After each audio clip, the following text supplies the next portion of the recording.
What's so radical? They're about self-knowledge is the key to salvation.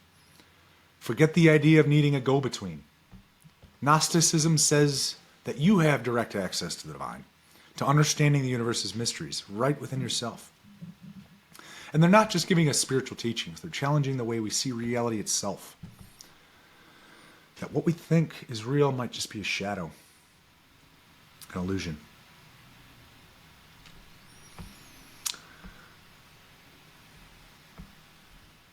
Here we go.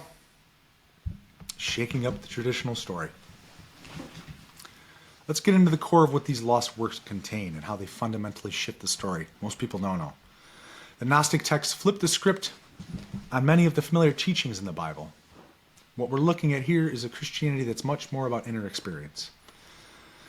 In mainstream Christianity, Jesus is largely portrayed as the Savior who died to atone for humanity's sins. But as you guessed it, the Gnostic texts show us a different story. Jesus was a teacher of secret wisdom, urging people to find their own path to enlightenment. Take the Gospel of Thomas. Here, Jesus isn't about sacrifices or the cross. He's all about looking inward. The kingdom of heaven is inside of you. That's radical because it implies we don't need an intermediary. It's about personal spiritual experience, something you won't find emphasized in the New Testament. Most of us are familiar with the idea of one God in Christianity, but the Gnostic text introduces a dualistic cosmology. There's the true God, the source of divine love and light, and then there's the demiurge, a lesser, often ignorant creator God who rules over the material world. This shakes up the idea of the Old Testament God, suggesting that he might actually be the demiurge, a being who doesn't know he's not the ultimate power.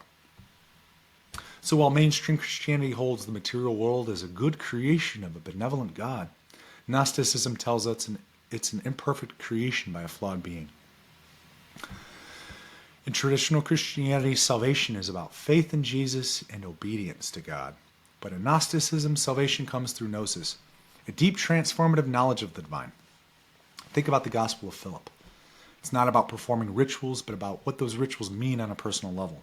Marriage, baptism, communion aren't just rites, they're symbols of an inner journey, a spiritual marriage between your soul and spirit. It's a very internalized path, focused on awakening to a reality that goes beyond the physical. Speaking of Jesus and marriage, let's talk about Mary Magdalene. In mainstream Christianity, she's often reduced to a side character, but in Gnostic texts like the Gospel of Mary, she's front and center. Here, she's not just a follower, she's a teacher and a leader who reveals hidden knowledge. This emphasis on Mary and Sophia, the divine feminine figure in many Gnostic stories, brings a balance that mainstream Christianity lacks. Sophia's story, her fall and redemption, parallels the human journey. Emphasizing wisdom and compassion is central to spirituality. One of the most striking aspects is the Gnostic view of the material world as illusory. Mainstream Christianity generally sees the world as a good creation that we must live in righteously. In contrast, Gnostics see it as a prison, a distortion of divine reality. The Gospel of Truth describes the world as a place of ignorance and suffering, not by God's design, but by the demiurge. So rather than accepting the world as it is, Gnostics encourage us to see beyond it, to recognize it as a shadow, and to seek the true light beyond. Similar to Plato's allegory of the cave.